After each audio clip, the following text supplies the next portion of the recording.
Corruption reporting project இந்த அமைப்பும் financial டைம்ஸும் சேர்ந்து ஒரு விஷயத்தை வெளியிட்டிருக்காங்க. அது தமிழ்நாட்டில், இந்தியாவில் மட்டும் இல்லாமல் தமிழ்நாட்டிலையும் ஒரு பெரிய அதிர்வலை வந்து ஏற்படுத்தியிருக்கு. என்ன அப்படின்னா, 2014 அதிமுக ஆட்சி காலம் இங்கே இருந்தப்ப ஜனவரியிலேருந்து அக்டோபர் வரையும் இங்கே 24 கப்பல்களில் அதானி நிறுவனம் நிலக்கரியை கொண்டு வந்து இறக்கியிருக்காங்க.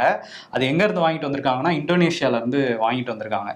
இந்தோனேஷியாவில் வாங்கும்போது அங்கே கொடுத்த பில்லை வர வழியில் அப்படியே மாற்றி வேற வேற நாடுகளுக்கு வந்திருக்க மாதிரி ஆவணங்கள் மாத்தி அங்க வாங்கினதோட இங்க விலை வந்து 3 மடங்கு அதிகமா வச்சு இங்க தமிழ்நாடு மின்சார வாரியத்துக்கு வித்திருக்காங்க. ஒரு பிசினஸ் பண்ண அப்படிதான் விலை வச்சு விற்பாங்க.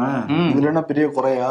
இதுதான் குறைன்னு சொல்லி ராகுல் காந்தி சொல்லிட்டு இருக்காரு. போன வருஷமே சொன்னாரு, அவங்க வந்து அங்க வாங்குற விலையை இங்க மாத்தி கொண்டு வந்து காமிச்சு இங்க வித்துக்கிட்டு இருக்காங்கன்னு.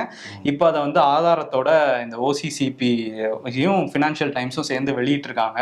அவங்க என்ன சொல்றாங்கன்னா, அங்க வாங்கும்போது ஒரு டன் நிலக்கரி வந்து $28, இங்க கொண்டு வந்து விற்கும்போது $91 வந்து தமிழ்நாடு அரசை ஏமாத்தி வித்திருக்காங்க. இதுல அதிமுக அரசுக்கும் பங்கு இருக்குங்கிற மாதிரியும் இங்க இப்ப குற்றச்சாட்டு எழுந்திருக்கு. அதுல வந்து என்னென்ன பண்ணிருக்காங்கன்னா, போலி ஆவணங்கள், நாங்க வந்து டைரக்டா இந்தோனேஷியால இருந்து கொண்டு வந்த மாதிரி காட்டாம வேற வேற நாடுகளுக்கு போய் வந்திருக்கோம். அதே மாதிரி பில்லையும் மோசடி பண்ணி தான் அதானி நிறுவனம் இதை பண்ணியிருக்காங்க அப்படின்னு வந்து சொல்லியிருக்காங்க. இதுல என்னன்னா, ஒரு தரமான ஒரு நிலக்கரி கொடுத்திருந்தா கூட பரவாயில்ல, தரமற்ற நிலக்கரிய தரமான நிலக்கரி அப்படிங்கறது ஆவணங்களை மாத்தி இங்க வந்து 3 மடங்கு அதிக விலைக்கு வித்துருக்காங்க.